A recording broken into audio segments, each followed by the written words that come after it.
하이델베르그 요리문답 8주차 문답 함께 살펴보도록 하겠습니다. 먼저 문답 함께 읽도록 하겠습니다. 제24문 질문: 사도신경 이 조항들은 어떻게 구분됩니까? 답: 세 부분으로 구분됩니다. 첫째, 성부 하나님과 우리의 창조. 둘째, 성자 하나님과 우리의 구속. 셋째, 성령 하나님과 우리의 성화입니다. 제25문 질문: 오직 한 신적인 본질만이 계시다고 하면서 당신은 왜 성부와 성자와 성령을 말합니까?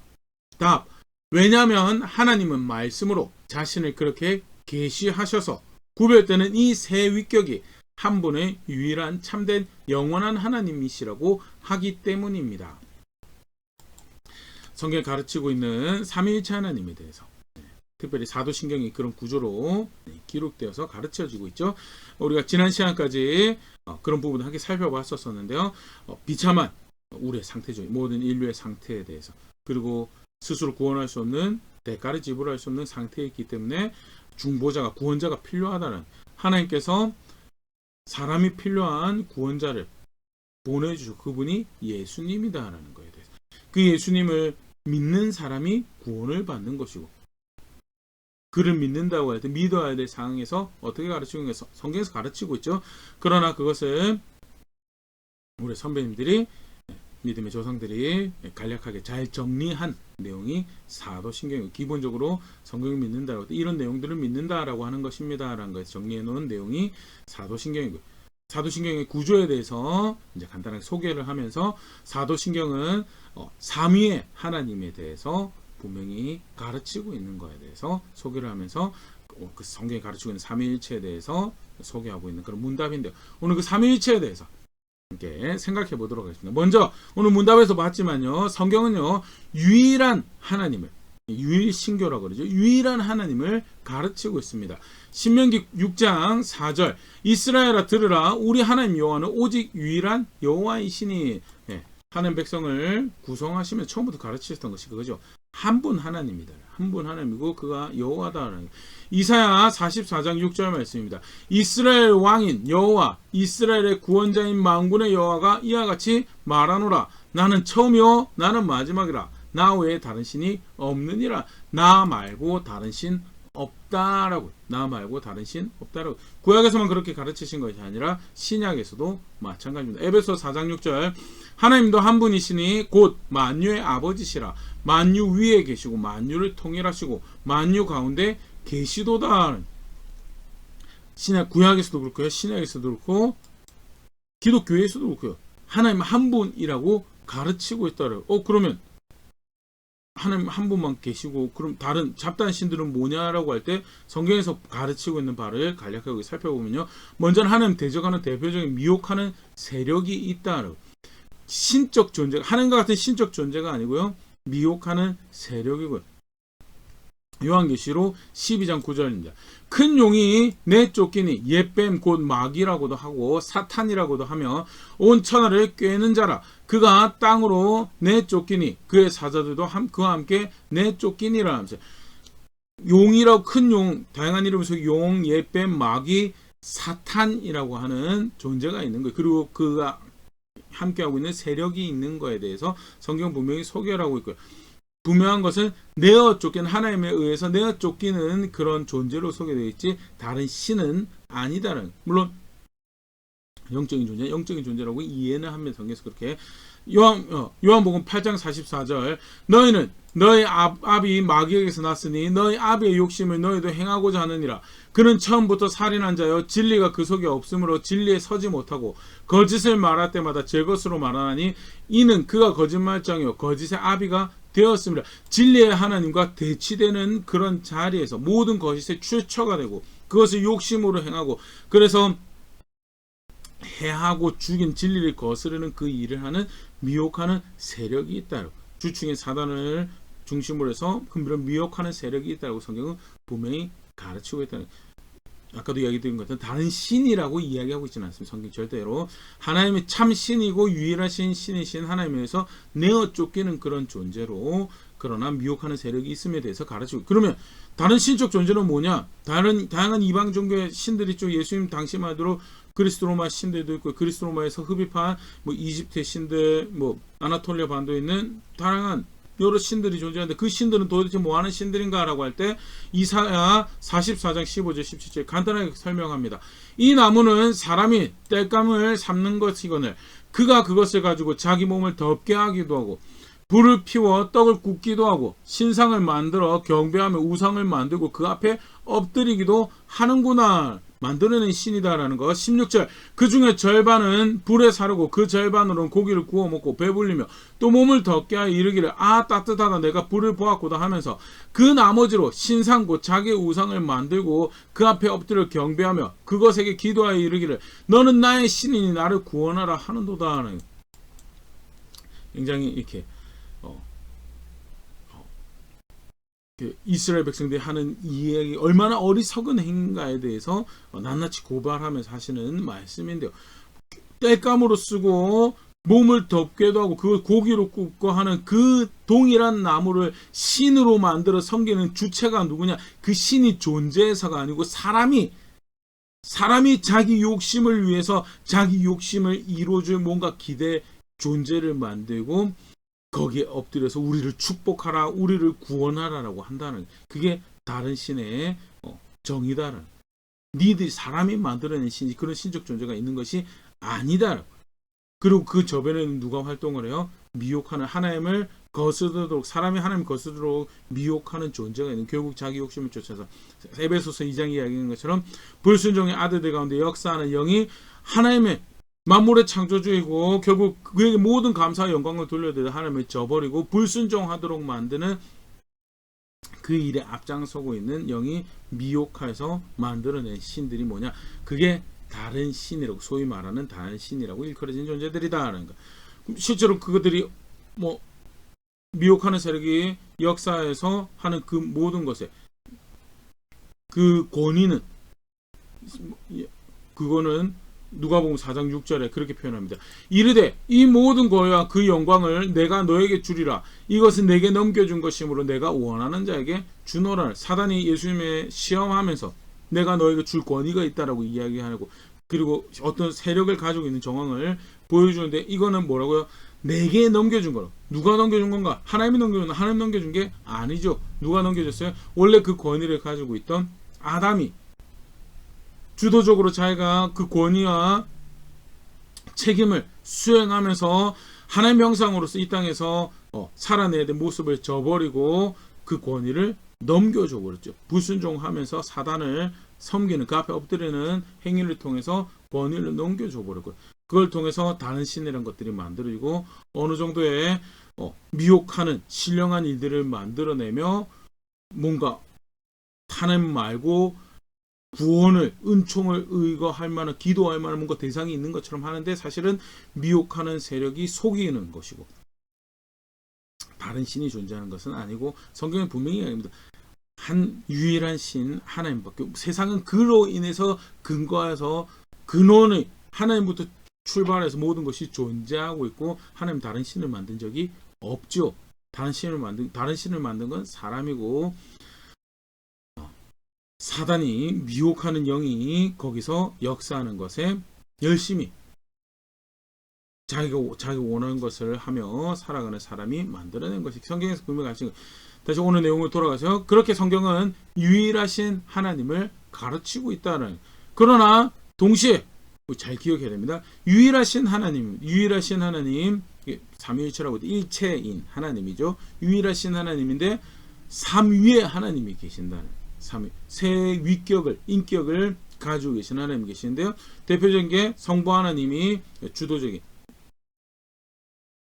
역사를 이끌어 가신 분으로 소개가 되어지기 때문에 신약 성경에서는 예수님이 그 하나님과 동등한 본질을 가지고 계신 하나님으로 그렇게 소개가 되어 있죠. 빌립보서 2장 6절 말씀입니다.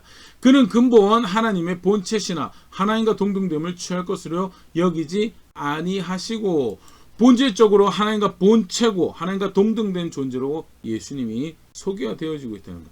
그러니까 절대 하나님보다 못한, 여기 빌립보서 2장 6절 표현은 동등됨을 취할 것을 여기지 않았다는, 그 말은 사람의 형상을 가지고 이 땅의 구원자로 오셔서 순종하셨다는 그 모습을 비유적으로 표현하는 것이죠. 그가 스스로 하나님 될 것을 포기했다라는 것이 절대 아니다라는 것 꼭 기억할 수 있으면 좋을 거고, 분명한 것은 예수님을 성경에서 어떻게 소개하고 그가 하나님이시다라는 것. 분명하게 성부 하나님이 계시고 사람의 형상으로 오신 예수님이 성자 하나님이 계시고요. 더불어서 사도행전 5장 3절 4절 베드로가 이르되 아나니아여 어찌하여 사단이 너의 마음에 가득하여 내가 성령을 속이고 땅값 얼마를 감추었느냐. 아나니아 사피라가 예루살렘 교회에서 자신의 명성을 위해서 그릇된 욕심을 가지고 베드로를 속인 거에 대해서, 교회를 속인 거에 대해서, 그것을 교회의 인도자가 되시고 또 이 거룩함을 이끌어 가시는 성령을 속인 거다라고 바울이 얘기하면서 성령을 속였다라고 표현하는데, 그 다음에 뭐라고 표현해? 4절에 땅이 그대로 있을 때 너의 땅이 아니며 판 후에도 내 마음대로 할 수가 없더냐. 어째 이 일을 너의 마음에 두었느냐. 사람에게 거짓말한 것이 아니요 하나님께로다. 성령께 거짓말한 것을 누구에게 거짓말한 것이라고 표현을 하고 있냐면 하나님께 거짓말한 거다라는 거예요. 예수님도 동등된 본질을 가지고 계신 하나님이라면요, 성령 하나님도 물론 그리스도의 영, 예수의 영이라고 또 아버지의 영이라고 소각되면서 마치 종속된 존재처럼 그렇게 설명이 되지만, 그것은 성령 하나님 가지신 겸손하신 성품을 표현하는 모습이고요. 그만큼 그가 또 성부 하나님이 이루어가시는, 성자 하나님이 이루어가시는 뜻을 이루어가시는 그런 존재로 설명되어지는 것이 절대 종속된 어떤 에너지나 기운 따위가 아니라 그도 동일한 하나님이시다라고 소개한 것이 사도행전 5장 4절의 말씀이고요. 성경은요, 성부 하나님과 더불어서 성자 하나님, 예수님도 하나님이고 성령 하나님도 하나님이시다라고 소개를 하고 있다. 동시에 그러면 성부 하나님이 구원하신 뜻을 가지고 구원하실 때가 2000년 전에 성자의 모습으로 이 땅에 오시고 성자 예수님이 승천하시고 난 다음에 성령의 모습으로 내려오신 거 아닙니까? 라고, 그러면 한 분 하나님, 우리가 이해할 수 있는 한 분 하나님이네요 라고 그렇게 설명을 할수, 그걸 이제 모달리즘이라고, 양태론이라고 그렇게 하는데요. 초대교회부터 아주 이단이라고 정죄받은 모습이, 성경은 절대 그렇게 가르치고 있지 않습니다. 그걸 대표적으로 확인하는 말씀이 마태복음 3장 16절 17절 말씀인데요. 예수께서 침례를 받으시고 곧 물에서 올라오실새 하늘이 열리고 하나님의 성령이 비둘기같이 내려 자기 위에 임하심을 보시더니, 예수님께서 침례를 받으십니다. 성자께서 침례를 받으시죠. 구별된 인격체로, 구별된 존재로 침례를 받으시는데, 동시에 하늘이 열리고 성령이 비둘기같이 내려서 자기 위에 임하심을 보시더니, 성령께서 구별된 존재로 비둘기 같은 형상으로 예수님 위에 임하시는 정황이 분명히 예수님도 다른 존재고 성령도 다른 존재다. 예수님 변신하여서 성령이 되신 것이 절대 모두가 성령 모두 내려오신 게 절대 아니, 그건 비성경적인 이해인 것을 확인하는 대표적인 말씀이에요. 더불어서 17절 하늘로부터 소리가 있어 말씀하시되 이는 내 사랑하는 아들이요 내 기뻐하는 자라 하시니라. 이게 중요한 말씀인데요. 예수께서 침례를 받으신데 성령께서 그 위에 임하시고 하늘로부터 성부께서 소리를 내시더라라는 거에 대해서 각자 다 구별된 존재로 한 장면 안에서 사역을 하고 계신 정황을 볼 수가 있고요. 절대 모두가 모기도 바뀐다고 이야기하는 건 제쳐두면 됩니다. 제가 알기로는 현재도 사실 삼위일체를 이야기할 수 있는 모습으로 그런 모달리즘 양태론의 이해를 따르는 그런 설명들을 하는데요. 그 비성경적인 이해로 분명하게 뚜렷한 기준을 가지고 계실 수 있으면 좋고, 대표적인 게 그런 거 있죠. 물이 0도 이하에는 고체였다가 0도부터 100도까지는 액체로 존재하고, 물이 기하가 돼서 100도 이상에는 기체로 존재하는 거예요. 성부, 성자, 성령, 이게 아주 대표적인 양태론의 모습이죠. 이게 성경적으로 되려면요, 물이 있는 곳에 얼음이 있어야 되고, 얼음이 있는 곳에 기체가 동시에, 그게 사실은 좀 전에 우리가 읽어봤던 마태복음 3장 16절 17절 물과 얼음과 기체가 한꺼번에 한 존재, 그 한 상태에서 같이 한 장면에 존재할 수 있어야지 그게 삼위, 성경이 가르치시는 한 분 하나님의 삼위의 하나님을 이해하는 모습인데, 그거는 자연계에서는 불가능하죠. 그것도 이야기합니다. 태양, 빛, 열, 광선, 그것도 한 본체에 세 가지로 되는 것 같은데 그게 아니죠. 각자 뚜렷하게 구별되어지는 태양이라는 것이 광선으로 존재하고 열로 존재하고 빛으로 존재하고 그런 게 아니죠. 뚜렷하게 각각 다른 뚜렷한 다른 그 구별된 위격을 가지고 한 본질을 공유하는, 빛이 열과 같은 걸 공유하는 거는 그런 상태는 아닌 것이 그게 태양의 모습에서 우리가 확인할 수 있는 바고, 또 다른 유사한 삼위일체를 설명할 수 있는 모습인 것 같지만 일반적으로 보수적으로 전통적으로 이해하는 것은 사실은 자연계에서는 보기 힘든 모습이에요. 오직 하나님만 그런 상태, 성경에서 하나님을, 그래서 사실은 이제 이게 어려운 부분이죠. 우리의 논리적 이해를 초월한 영역에 계신 분이 하나님이시다는, 논리적으로 계속 설명을 하다 보니까 모달리즘도 만들어내고 하는데, 성경은 하나님은 성경 가르치는 대로 이해해야 되고, 성경은 한 분 하나님이신데 각각 3위격을 가지신 하나님이신데, 그분이 어떻게 사역하시던가, 어떻게 한 하나님을 사역하시면서 새 하나님으로 사역하시던가, 대표적인 예가 이제 구원의 사역이죠.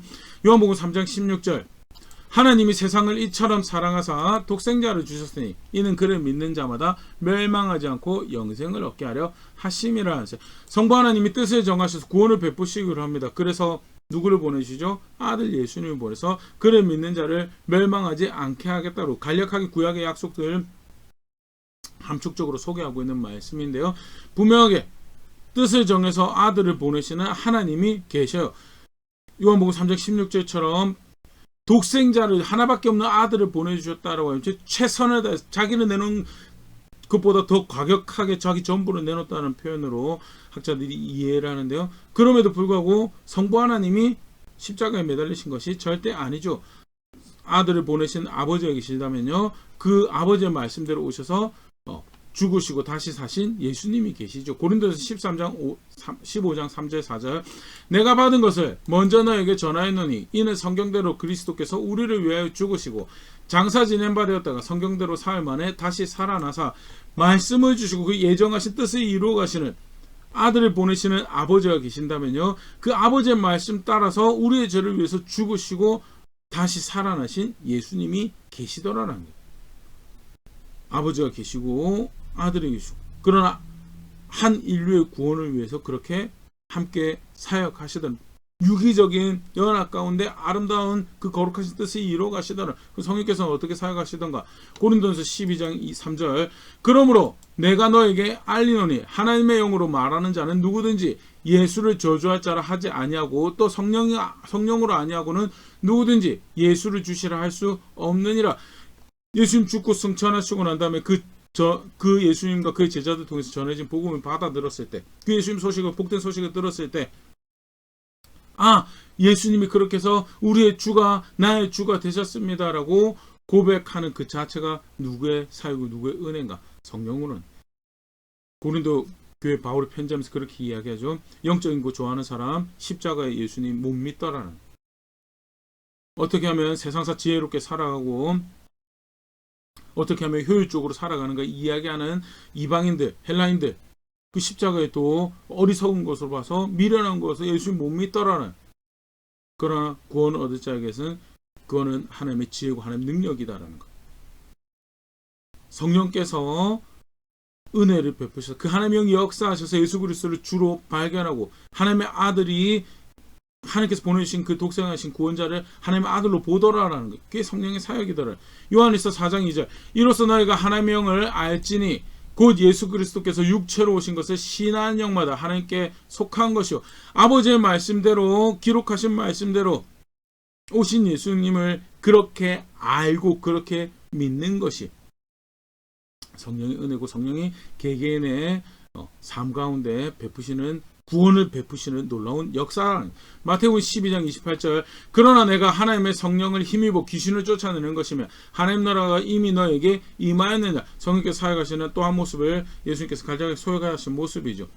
예수님 그리스도 복음이 전해지는 곳에 그 복음이 실제이신 것을 나타내시는 이들, 병자가 고침을 받고 죽은 사람이 살아나고 하는 그 일들을 깨닫는 은혜뿐만 아니라 그렇게 하셔서 그 복음이 사실인 것을 확인하는 역사를, 그렇게 해서 구원 얻을 심령을, 구원 얻을 영혼을 예수 그리스도가 주로 보일 수 있도록, 그렇게 해서 하나님 나라에 하나님 뜻이 그가 삶의 가운데 이루어질 수 있도록 그렇게 구원의 역사를 이루어 가신 분이 성령 하나님이시고, 각각 구별된 하나님으로, 구별된 인격체로 각각 자기에게 주어진 사역을 열심히 이루어 가시지만 한 하나님으로서 한 그 구원을 이루어 가시는 일에 그렇게 동력하고 계시고 연합하고 계시다. 굉장히 아름다운 하나님, 한 하나님이 되시는 모습이고, 그런 뚜렷하게 삼위의 하나님으로 각각의 사역을 감당하시는 하나님의 모습을 볼 수 있는 것이 대표적인 모습이 구원의 사역이죠.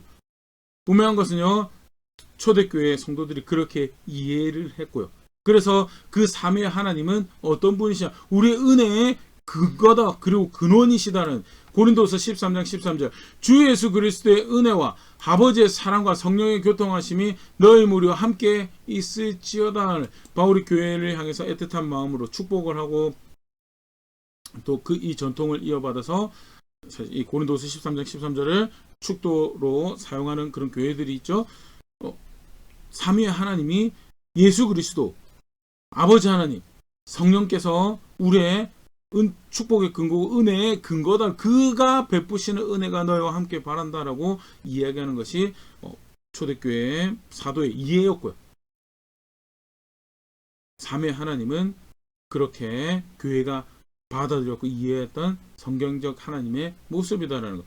감사의 제목도 그 하나님의 각각의 하나님 역사에 감사의 제목을 붙이는 정을 볼 수 있는데요. 데살로니가후서 2장 13절 14절, 주께서 사랑하시는 형제들아, 우리가 항상 너희에 관하여 마땅히 하나님께 감사할 것은 하나님이 처음부터 너희를 택하사 하나님 택하심이 있고요, 성령의 거룩하게 하심과 진리를 믿음으로 구원을 받게 하심이니, 성령께서 거룩하게 하시는 은혜가 있고요. 그 다음 14절, 이를 위하여 우리의 복음으로 너희를 부르사 우리 주 예수 그리스도의 영광을 얻게 하려 하심이라. 그 영광에 참여하게 하시는 예수 그리스도의 은혜가 있고요. 그래서 감사의 제목이 성부의 은혜에 대한 감사, 성령의 사역에 대한 감사, 또 예수 그리스도의 사역에 대한 감사의 제목이 있음에 대해서 데살로니가 교회 보낸 편지에서도 우리가 볼 수, 그게 교회가 믿어왔던 바고 이해해왔던 바고, 동시에 그렇게 은혜 가운데 우리가 하나님 교회가 되고 하나님 백성이 된다라는 것. 마태복음 28장 19절, 그러므로 너희는 가서 모든 민족을 제자로 삼아 아버지와 아들과 성령의 이름으로 침례를 베풀고, 하나님 백성이 된다는 것은요, 아버지와 아들과 성령의 이름으로 침례를 받는다라는 것. 아버지와 아들과 성령의 이름으로 구별되어, 아버지와 아들과 성령의 그 하나님의 백성이 되는 것이, 그게 제자가 되는 것이고, 그게 하나님 백성 되는 것이고, 그의 백성이 되고 그를 은혜로 알고 그가 베푸시는 놀라운 은혜를 감사의 제목으로, 기뻐해야 될 소식으로 그렇게 아는 것이 교회제로, 예배의 제목으로, 찬사의 제목으로 아는 것이, 그게 교회의 이해, 그게 성경에서 가르치는 바다라는 거에 대해서 그렇게 함께 사역하시고 그렇게 교회의 예배의 제목이 되셨다면요, 교회가 살아가는 자리에서도 삼위일체 하나님의 바른 이해 가운데 살아가기 중요하죠. 고린도서 3장 18절, 우리가 다 수건을 벗은 얼굴로 거울을 보는 것 같이 주의 영광을 보매 그와 같은 형상으로 변화하여 영광에서 영광에 이르니 곧 주의 영으로 말미암음이니라 하면서, 주의 영으로 말미암는 하나님의 영의 인도하심을 따라서 가는 길이요. 성령의 인도하심을 따르는 백성, 성령의 사람, 다양한 제목으로 부를 수 있습니다. 그게 사실 신학교회 신학 성도들 부르는 방법이죠. 그러나 실제로 그 영의 인도하심을 따르면 어느 자리에 그와 같은 형상으로 변화되는, 여기 그와 같은 형상으로는요, 예수 그리스도를 닮아가는 자리에 있다는 것을 의미하는 거예요. 성령의 인도하심을 따르면 어떤 자리에 있는 건가? 예수 그리스도를 따른, 성령의 뜻이, 성령의 인도하심을 따르는 것과 예수 그리스도를 닮아가는 것이 다른 것이 아니다라는, 절대 다른 것이, 성령의 감동을 받았습니다라고 하면서 예수 그리스도께서 가르치신 것과 예수 그리스도 닮아가는 것과 간극을 벌리면요, 그러면 사실 요한 4장에서 경계하는 거죠. 미혹에 하는 영을 따라가는 거라고. 성경에서 가르친 대표적인 내용, 예수께서 육신을 가지고 오셨음을 영의 깨달음을 통해서 따라간다라고 하면서 그것을 거절하는 무리들이 이미 요한 당시에 발생을 하고 요한일서 4장에 그것을 굉장히 경계하는 그런 말씀을 이렇게 볼 수가 있는데 성경 뭐라고 가르치고 있냐? 한 삼위의 하나님이지만 한 하나님의 구원의 사역에 우리가 그 인도하심에 따라서 구원받는 자리에 영원한 도성에 이르는 것이고요. 주의 영의 인도를 따르는데 그게 뭐냐고요? 예수 그리스도를 닮아가는 자리에 있는 것이고 또 비슷한 예를 하나 볼 수 있는 게 로마서 8장 29절 하나님이 미리 아신 자들 또한 그 아들의 형상을 본받게 하기 위해 미리 정하셨으니 이는 그로 많은 형제 중에서 맏아들이 되게 하려 하시면 하나님 뜻이 이루어져가는 여정 가운데 있어요. 하나님 뜻이 이루어져가는 여정이 있고 그게 대표적인 그 다음 주 보고 다시 돌아올게요. 또 미리 정하신 그들을 또한 부르신 그들을 또한 의롭다 하시고 의롭다 하신 그들을 또한 영화롭게 하셨느니라. 하나님께서 정하신 뜻에 따라 우리가 부름받고 그 부름받은 자들이 하나님 정하신 때 예수 그리스도 의롭다 여김받고 의롭다 여김받은 자들이 하나님 정하신 때 하나님 앞에 서서 영화롭게 되는 그 구원의 역사 하나님 뜻이 그렇게 이루어져가는 그 여정 가운데 하나님 백성들이 있어요. 교회가 놓여있고 성도가 그 자리에 있죠. 그런데 그 자리가 또한 어떤 자리냐? 아들의 형상을 본받는 자리다. 그래서 한 하나님이 구원을 이루어 가는데요. 하나님 성부의 뜻을 이루어 가는데 예수 그리스도를 닮아가는 것과 거리가 있다. 불가능하죠. 왜? 하나님은 아들의 형상을 본받게 하기 위해서 부르신 자들을 의롭게 하신 데 영화롭게 하는 그 놀라운 뜻을 이루어 가시는 거예요.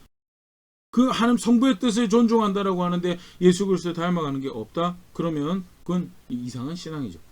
반대로 예수 그리스도 형상을 닮아간다라고 하는데 성령의 인도하심을 따르지 않는다라고 이야기하는 것도 그것도 아이러니하고 성령 인도를 따른다라고 하는데 아들의 형상을 닮아가는 자리 그와 같은 형상을 변화하는 자리에 있지 않다라고 하는데 그와 같은 정의로움을 그와 같은 성실함을 그와 같은 거룩함을 살아내는 자리에 있지 않다라고 하는 거 그거 문제적인 모습이고 동시에 아들의 형상을 본받는다라고 하는데 아버지의 영광을 구하잖아요. 아들의 형상을 본받는다고 하는데 아버지를 영화롭게 하는 자리에 있지 않아요. 그 아버지 뜻이 이루어진 자리에 자기를 놓지 않아요. 그것 또한 이상한 신앙이고요. 분명히 기억해야 될 건요. 한 하나님을 아는데 한 하나님의 인도하심을 따르는데 하나님 그가 계획하시고 뜻하신 그 구원의 자리에 우리로 서게 하시는데 근데 삼위의 하나님의 사역 가운데 그 일이 조화롭게 연합하여서 이루어져 가더라라는 것. 그렇기 때문에 우리가 삼위 하나님을 믿고 삼위 하나님을 알고 그 따른다고 하지만 동시에 그 하나님이 일체이신 하나님에 대해서 간과할 수 없고 또 성부의 뜻과 다른 성자의 뜻이 없고 성자의 뜻과 다른 성령의 뜻이 없다라는 것. 함께 잘 정리하면 좋을 것 같고 그게 성경에서 가르치고 있는 간략하게 살펴봤죠. 그런데 분명히 확인하고 있는 삼위일체다. 우리의 하나님을 아는 기본적인 모습이 삼위일체 하나님이시다. 또한 그렇게 안다는 것은 신앙에서 그렇게 분명 기준을 가지게 됩니다. 아까도 얘기드렸지만 성령 하나님의 인도를 따른다라고 하는데 성부의 뜻을 거스르고 성자의 뜻을 거스르는 성령의 뜻은 없다라는 거예요. 성부의 뜻을 따른다라고 하는데 아들을 닮아가지 않는 자리에 있는 것도 없다라는 거예요. 아들을 닮아간다라고 하는데 아들의 길을 걷는다라고 하는데 아버지를 간과하고 그 영을 간과하는 그런 자리도 없다라는 거에 대해서 실제로 그게 삼위일체 하나님을 아는 모습이죠. 간단하게 성경에서 가르치는 삼위일체 하나님과 실제로 그걸 안다라고 하는 신앙의 모습 함께 살펴봤는데요. 나는 어떻게 나의 하나님을 알고 있는지에 대해서 다시 한번 점검하고 돌아볼 수 있으면 좋을 것 같습니다. 한 분 하나님을 강조해서 다른 둘을 간과하는 곧 비성경적인 것. 너무나 셋을 존중한다라고 하는데 사실 그래서 일체인 하나님을 망각해버리는 것. 잘못된 거고. 예를 들어서 성령의 시대인데 사실 간단히 사실 성령의 시대라는 거는 비성경적인 대표적인 표현이죠. 강조하려는 의도는 알겠는데 그렇다고 해서 성경에서 가르치는 이상을 가버립니다. 삼위일체 하나님은 언제나 연합하시는 하나님으로 역사 가운데 함께 하시면서 그 뜻을 이루신 하나님이시고 대표적인 게 구원도 그렇지만요. 창조 사역도 사실은 삼위일체 하나님의 모습을 보여주는 대표적인 사역의 또한 모습이죠. 마지막으로 종말도 사실 그렇게 이루어 가실 거고 성경에서 그렇게 소개를 하고 있는데 그거를 간과하거나 또는 자기 마음대로 돌아서 마치 분리된 하나님처럼 만들어버리면 크나큰 오류를 범하게 된다는 것. 가르치신 대로 그렇게, 물론 아까도 얘기 드렸지만 우리의 논리와 이해를 초월하신 존재입니다. 때때로는 내가 이해하는 방식으로 그 하나님을 끌어들이고 싶은 그런 욕구가 발생할 수도 있어요. 그런데 사실은 초월하기 때문에 더 신뢰할 만하고 의뢰할 만한 하나님이 되신다는 게 사실 그게 기가 막힙니다. 내가 다 이해할 수 있는 정도는 나 정도 수준밖에 안 된다는 거예요. 내 이해를 초월하는데, 그런데 그게 성령의 은혜 가운데 믿어지고 이해가 되어지고 그 가운데 확신을 가지게 된다는 것이, 그게 놀라운 신비고, 분명한 것은 가르치시는 대로 알고 가르치시는 대로 믿고 실제로 그렇기 때문에 가르치시는 대로 따라 살아가는 것이 그게 성경의 신앙이다라는 것. 실제로 삼위 하나님을 그렇게 알고 그러나 한 분이신 하나님을 그렇게 섬겨가는 자리에 있는 제가 될 수 있으면 좋을 것 같아요. 그렇게 성숙해져가는 자리에 있는 교회 될 수 있으면 좋을 것 같습니다.